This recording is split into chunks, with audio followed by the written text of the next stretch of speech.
Hey guys, it is Brido here, and welcome back to our Liverpool Career Mode series. This is the last episode of the season, the 20th episode of our Liverpool career, and the 100th episode for my channel. We're going to have quite a long episode for you guys, around 30 minutes this time around. I was going to do a normal episode, but because you guys were being so supportive, and obviously I didn't even really know it was at 100 videos, you guys were the ones that pointed it out. I decided that, it'd be cool to do something semi-special for it, so I decided instead of just playing 3 games, we're going to play 6. So stay tuned for the long episode here. I don't even know all the teams off by heart that we're playing. We're going to play all the way to the end of the season here. These are all pre-recorded games, no live commentary for this. But yeah, we're going to get through this. And then as well, next episode will be the off-season, so we can get some of our transfer business done, really start working towards next season, because we have probably a lot of things planned, or need to get things planned for another big season for Liverpool going into season 2 of our career. So let's start off though with the beginning of this episode, and that is against Reading here, a team that is at the bottom of the table, a side that we can pretty much handle at this point. Our standing in the table right now is quite comfortable. We are still trying to keep in those Champions League spots. We're doing quite well at this point, but we're still, wanting to keep the track record good, get as many points as we can down the stretch. Our hopes of winning the league at this time are pretty much run out. We do have a game against Chelsea coming up after this one that we might have an opportunity to pick up some points there. But besides from that, we're really just looking at, confirming our Champions League spot and making sure that we're in the top 3, not the top 4. We want that confirmed spot that we get automatically. We do not want to go into playoff. So with these final games, I'm playing our better players. I'm not, kind of resting anybody at this point, trying to get as much over our team, but I am rotating a bit. I'm trying to see, a little bit of who we really want to keep around going forward. There you can see Raheem Sterling hasn't been getting as much time for the team, but I was quite happy with his performance in this game as he gets a goal there for us, and we get the 1-0 lead at this point. Not there very many chances for Reading in the first half. We actually close it down here. So we got the 1-0 lead at this point. Quite a good start for us. But touching back once again on what I was saying there, essentially what we're looking to do is, or what I'm looking to do is just try and, feel out some of the players that we want to keep around, and start looking towards possible formation change moving ahead, because we moved to the 4-3-3 holding midfielder role for the end of this season. But I'm going to try and tweak that a little bit more, so it'll be a little bit more of a different system when we go ahead into next season. I'm not 100% sure at this point, but I'll touch on it a little bit more when we get closer to the end of this episode. Let's go back to the game, though. You can see that Reading are getting some good chances here. The shots were actually even at the half point, but at the same time, too, it was going both ways. We're getting our own chances as well. We bring on Suso here later on in the game. You guys really wanted to see quite a bit of him, and actually it was kind of an interesting thing, because I wasn't extremely enticed with his play when I started playing him earlier on this season, but more lately, I've enjoyed his play a little bit more. I've seen that actually does have quite a good game to play, and I'm enjoying his game overall thus far in the past couple of games. So he's definitely getting some more time. I've actually put him into the substitute role, not just putting him in there every once in a while. He's actually getting chances to come on for 30-40 minutes, and it seems like it's doing him good as well as getting an opportunity to play. There you can see Suso. But yeah, then we get the 1-0 win against these guys. It wasn't extremely promising win. We do get the 3 points, though, which is obviously nice and important for us. But it was a close game. They get their opportunities as well. But most of our opportunities were more or less the type of ones that you'd see off a cross and then a headed shot right into the grasp of Leno. So it wasn't a terribly challenging game for us, but we did keep it, safe. We kept it controlled, and we played a good game in the rain away from home. You can see here that we move up now to 72 points in the table, so we're feeling comfortable. But teams are around us. We're not completely shrugging out the fact that we're home free at this point. And there you can see the next game that we have up ahead is against Chelsea. Even if we do win this game, we are still 5 points back from them. So our chances of winning the league, as I said, are slim to none at this point, but it's still a great, marker challenge for us against Chelsea. We did have that earlier challenge against them at Stamford Bridge. Didn't go too well for us, but this is another chance for us to see if we can hold our own later in the season.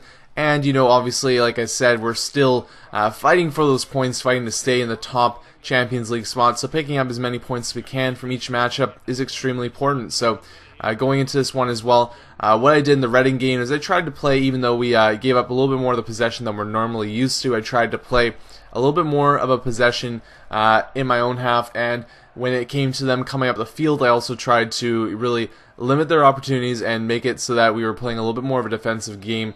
Not being too rash with the challenges, really trying to close them down as best as I can, and just getting a little bit more comfortable at the side regarding that. So it's something I'm going to be trying to work for going ahead into next season, because I definitely want our team to be the best defensive side as possible.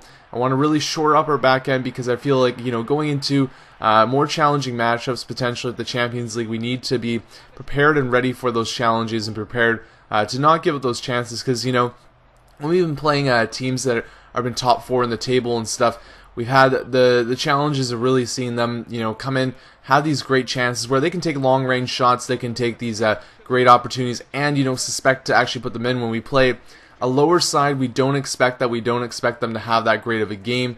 And it comes down to when you're playing those better teams, you need to be prepared for playing as much as you can to block the shots, playing as much as you can to create the opportunities at a minimum for the other team, and really build off them rather than kind of doing this back and forth crazy action game. So in this one, we actually had a great start to the first half as well. We kept most of possession, which was a nice thing to see, and we also limited them to only 2 shots that were off target. So a good first half for us, but you'd suspect from them that they'd start to get going in the second half, try and get that goal. We continued to go the other way too. We did get our own opportunities, so it was a nice little battle between the two of us. Even though it was a low-scoring game, it was almost probably my favorite game of the season, just because of the fact that we really held our own against probably the team that I consider to be the toughest team for me to face in the league. Even if they're, still leading the league, I don't think they're probably the most challenging. For whatever reason, Chelsea always give me a tough time. Here we almost get the chance to put it away and get the 1-0 lead.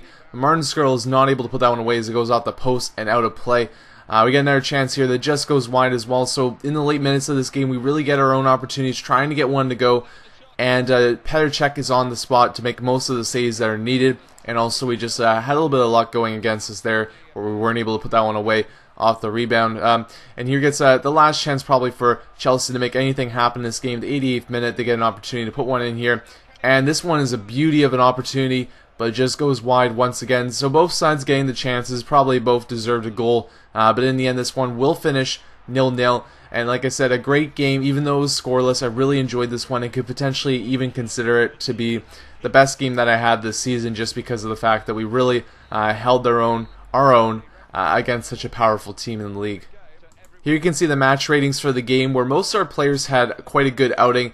And you can see from the shots and the possession that we also control most of the play as well, kind of pointing towards why I did really enjoy this game, because we did control most of the play, which was a nice feeling. And even though we didn't get the win, it was still a good result for us. Now we're still sitting in that second spot, but Manchester United have a game in hand in us, so they'll potentially have the opportunity to climb up right up against us there. But at the same time too, we're moving into our next game against Newcastle, and while we're doing that, I want to talk a little bit now about potential formation for next season.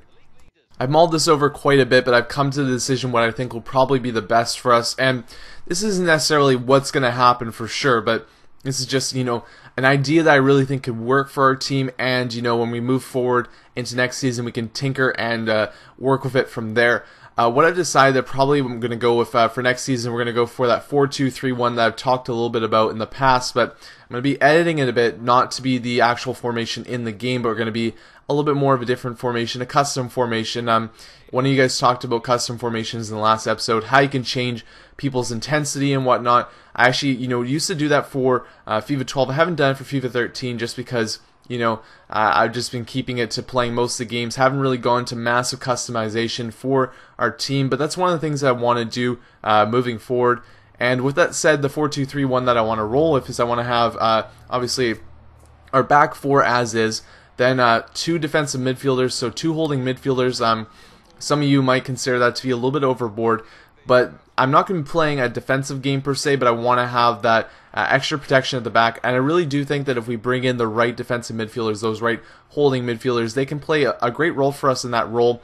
And, also being a benefit on the offense as well, because really you can sit one up a little bit higher, you can sit one back a little bit more, and have that true one holding midfielder, and have the other one play as a little bit more of a false holding midfielder, a guy that can come up the play as needed, but also sit back if needed as well. So moving up the field from that position, though, we're going to have two wingers still continuing on with the wingers that we have right now, but they're going to be playing a little bit more of a different role. They're going to be sitting back more. I didn't switch them to midfielders just because most of the wingers that we do have at this point don't want to play the midfield. That's not an alternate position from them.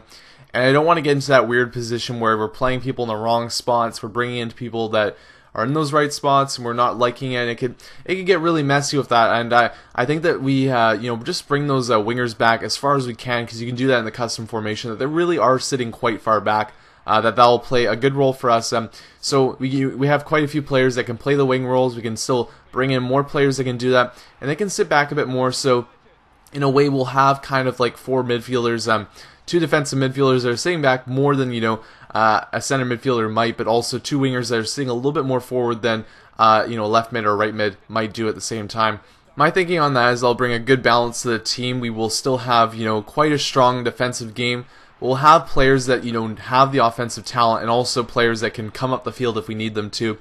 Moving ahead to our two players that will be sitting more upfield, though, we'll have a center forward now. That'll be the first center forward that we'll actually have, and Luis Suarez will be playing that role. Obviously, we've had players that have played similar roles to that, but we'll actually legitimately staple the position into our game, have Luis Suarez play there, and then we can also look into the transfer market to bring in someone else. You guys talked about guys like Jose Callejon, Eric Lamela, especially Eric Lamela, a cheap guy that could potentially be a great player.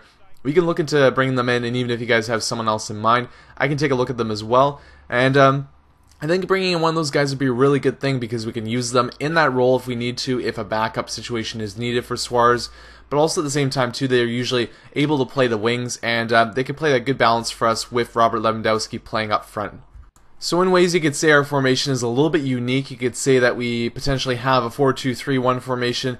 You could also say that we're a 4-4-1 with those wingers sitting back farther. You could also say too that we're a 4-4 or 4-2-4, which obviously I'm not going to be doing. I'm going to be making those wingers a little bit more defensive with the actual settings and whatnot. But there is that room for if we want to really push our players forward. If we're losing a game, we can really start to bring the wingers up, have those 6 guys sitting back, but then all those players going upfield.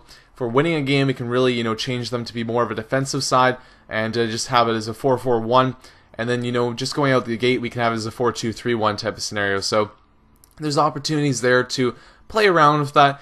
And with that said too, that's going to be starting to look at potential moves and whatnot going into the transfer window. And with this being the last episode before we go into the transfer window, this is going to be the one that I really want you guys to sound off on players you like to see. Obviously, I'm going to take the time, if I can, to go through past episodes, see who you guys have been talking about. But this will be the best opportunity for you guys to post, because then I can really go through here, see you guys what you guys wanted to say, what you guys wanted to see. Obviously, we've talked about players in the past. I've still got lots of them on the short list. I've kind of tweaked the short list a little bit, have a little bit more refined going forward. But feel free to sound off on who you think would be a great pickup for us, because obviously I want to get what you guys want to have in this team, because we're doing this as a group, not just as myself playing around with some stuff. But I also want to let you guys know some players that I will be looking at. First off, obviously I talked about Eric Lamela. I'm going to look into him a little bit more. I think that he could be a great pickup for us. Sven Bender is another guy too that I really think could be a great defensive midfielder for us. And then on the wings, I want to look at Theo Walcott as well, because remember, we looked at him in the transfer window in January. He was cheap, but he was out for 4 months, and I still think that his contract will not be renewed at that time. We can get him for quite cheap. Daniel Sturridge as well is not an extreme need for us, but if he doesn't have a contract signed either, I'm going to take a look at him as well, because if we can bring in guys like that are really top class players for a cheap price, then I think that's something that we definitely have to look at. I want to talk a little bit more about potentially selling players as well in the transfer window coming up, but for the time being, I also wanted to jump into this game, quite an important game for us, the Merseyside Derby against Everton at home at Anfield. And, even if we are, in a comfortable position at this point, this was a very important game that I put a lot of emphasis on.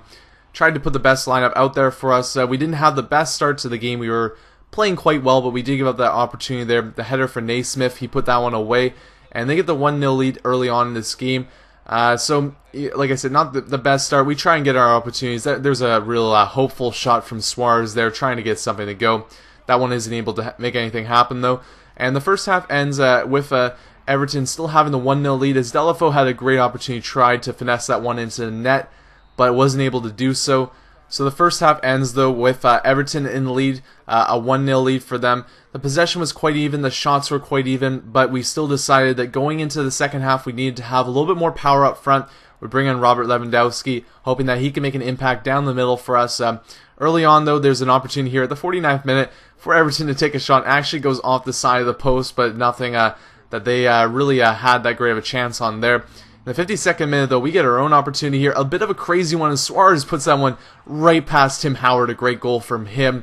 And a little bit of luck for us, because really we probably shouldn't have gone to that ball. Everton should have handled that one a little bit better. We still get the goal and the opportunity. And we're now tied at this point. But Suarez keeps it going, though. Another absolute bullet of a shot from him. And that's the second goal of the game for us. We are clawing our ways back into this game. It is now 2-1, and with only 10 minutes to play. Sitting on this lead was going to be important for us, obviously, because we have the opportunity here to win against Everton. Always a positive sign. But we do get the free kick here. I've been, pretty rubbish on free kicks this season, but there is a nice one from Steven Gerrard. The first free kick goal of the season, comes in one of the last games. And maybe not the utmost of the top corner, but we'll still take it as it beats Tim Howard. And this game goes to 3-1. So after a lead for Everton early on in this game, we pull this one back, and almost another opportunity here to make it 4-1, but Joe Allen is stopped by Tim Howard there. We get the chance off the corner, though, to see if we can make something happen here. Gerrard takes the corner, puts it into the box, and off this chance we get an opportunity that just goes right to Tim Howard there. In the 90th minute, though, they get an opportunity their way to see if they can get a goal back, but it doesn't go in, and that's how the game ends. We get the 3-1 win against Everton. I was really happy with this game. Another good game for us, and obviously getting that free kick goal was a nice little treat to have, as well as Steven Gerrard put that one away. So happy to beat Everton 2 times this season, which was a nice way to cap off our Merseyside Derby and finish off close to the end of the season against them. But yeah, you can see that the stats were pretty much even. We did get a little bit more of the actual chances, but you can see the other story there was that the drought for Suarez finally ends. He always finds the right moment to get those droughts finished, and going into the next game there, we were still holding that second spot down, although it was quite tight. There you can see that Manchester United wins the FA Cup, so they have a secured Euro space if they're not able to get into the Champions League. Taking out Sunderland, probably they're going to get the Euro spot, though, as they're pretty much guaranteed to get into the Champions League, if not get a Euro place by finishing 5th. One of the really cool things about the FA Cup and the League Cup as well that I like quite a bit is the fact that you get to see some sides play in the Europa League that you wouldn't normally get to see play there. Like Sunderland's probably going to get the chance now to play in the Europa League, where normally they wouldn't finish in the top 5, 6 spots to make that an actual opportunity for them to go and do that. And playing the FA Cup, just having a really good run, or even the League Cup, you get that opportunity to go play in the Europa League and get to play some European nights, which is kind of a cool scenario. What I really want to see is I want to see a championship side take on that and be able to go play in the Europa League. I haven't seen that yet, but I have seen sides in FIFA 12 like Swansea and QPR that were bottom of the rack get in and then get relegated in the same season, because obviously it does not really help out your chances of playing well in the league if you're playing in the Europa League as well. But still, it's kind of a cool thing to see, obviously, because then you get to see some sides that normally wouldn't get the opportunity to do that, get a chance to go play in a really cool scenario. While this game is playing too, I wanted to touch once again back on the transfers. We talked about buying players. We also need to talk a little bit about selling players too. I've been pretty vocal about sharing that because I wanted you guys to be involved with anybody that gets sold by the club. We don't want to sell players you guys don't want to see leave the team, so I want to run them by you before we do anything. Obviously, next episode might be an episode where we start making some of these moves, so the good thing is right now to kind of go over some of them. And with our changes up front, we're going to probably sell a couple players up front as well. We have Andy Carroll coming back on loan from West Ham. That's a guy that I'm definitely going to be looking at potentially selling for the team. His value on the market is around £10 million, which is quite a bit. And with a guy like Robert Lewandowski that can put away headers such as that into the net, we already have a guy similar to him that has a little bit more of an ability on the ground as well. So if we're able to sell him, that would be quite good for us going forward. Another guy too is Asadi on the wings. I think that we have Delafeu now and Raheem Sterling, who are great wingers for us. Are really enjoying Delafeu, especially late on this season. He's been really stepping up to the plate. I've been enjoying how he's been playing for me. So I really want to give him some more time going into next season, and especially if you bring in a guy like Theo Walcott, we can replace a guy like Asadi with him, and I think probably upgrade him as well, bring in a guy like that. So that's definitely something that looking at as well, he's a guy we can probably get a good amount of money for. So those are two players there up front. Also, Barini is another guy too that we could sell instead of Carroll if you guys really wanted to see Carroll stay. They are both around the same value, and we really don't need both with Lewandowski sitting up front and obviously Suarez being able to play that center field role. But we do need the money though if we're going to bring in another backup for Suarez in that role. And I really think that we bring in a great player in that area, we could have, potentially an even better team going forward. The other thing too is that I've talked a little bit about Sturridge. We don't really need to bring him in, but if we could get him at a great price because of his expiring contract, that's something that we could look at too, and potentially sell both, because again, if we brought in Sturridge, we really wouldn't need both Barini and Carroll. So let me know, guys, what you think regarding that. Obviously, that's a little bit more guessing than anything, but tell me how you feel regarding the selling of both Carroll and Barini. Obviously not both, but which one, do you feel comfortable if we sold both potentially in the future? Or is it more that you really like one guy and don't like the other? And then, in this case, because we're probably going to sell one, which one would you like to see sold over the other? And lastly, too, Glenn Johnson's another guy that we've considered selling in the past. If we really don't get that much money for him, I don't see a reason why we should sell him. So it has to be a good offer, but that's something that we could potentially sell him as well. And then, because of Quartez coming into his own, becoming a better player, and Danny Wilson being a good a fourth guy or so, you could say, we could also sell one of Skirtle or Sacco. I really want to keep Daniel Agger around. And Sacco's a guy that we brought in, quite recently. I still think that he has a lot of potential, and he's been playing quite good for us. So, again, Skirtle might be a guy that if we get a great offer from him, I might sell him. And if we don't, then I'm going to keep him around because he's still a really great talent. We don't need to undersell him. There's no reason why we need to get rid of him. So you can see going into our last game of the season, though, that we actually secure a Champions League spot, which is a great feeling. And finally, we are knowing for sure that we're going into the Champions League next season. So overall, pretty good end to the season, guys. We have one more game coming up, but it doesn't mean all that much. We're playing against QPR to finish out the season. There is some a little bit drama, though, going on there. As you can see, Manchester United is sitting 3 points back from Manchester City. They have now put themselves to that even points total, but they are still back on goal differential after playing that one game there. So going into the final game of the season, if they do not get enough goals, they could potentially be in the Euro spot and not even make the Champions League, which would be a very interesting twist to the story finishing up this season. Jumping back quickly, though, just to the selling of players, just to iterate one more time, obviously, I've just talked about a bunch of guys, but let me know regarding any of them, what you feel like, and, it's something that I'm going to take my time doing because we have quite a bit of time going into the transfer window. Well, not quite a bit of time going into the transfer window, but quite a bit of time to work with the players and work with potential moves. Just let me know regarding both buying and selling which you'd like to see, and I'll take that into account when I'm making my decisions going forward and making my short list going forward. But we'll jump back into this game here for the final game of the season. I'll do my good old commentating to finish up our season here, and after this we'll look at the standings to see what happened and the squad report. I'll leave the full league standings, or sorry, the full World of Football standings, if you want to call that, to the next episode. Also, if you guys want to see anything else, I'll put that in the beginning of the next episode as well. I left this one at the 30-minute mark. I didn't want to go that much longer than that, but next episode I'll take the time to show you all the stats you guys want to see from the season, and at the same time too, we'll start moving forward with the transfers.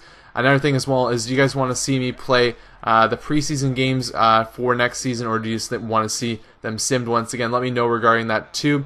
That probably won't be next episode, but maybe the episode after that we'll probably get into doing going past the preseason or potentially playing them if you guys want to see that. So in the last game of the season here, we had actually quite a great start. Most players really clicking, some great opportunities there that I could have sworn were going to be goals. They just didn't go our way. But here, a nice goal by Nuri Sahin.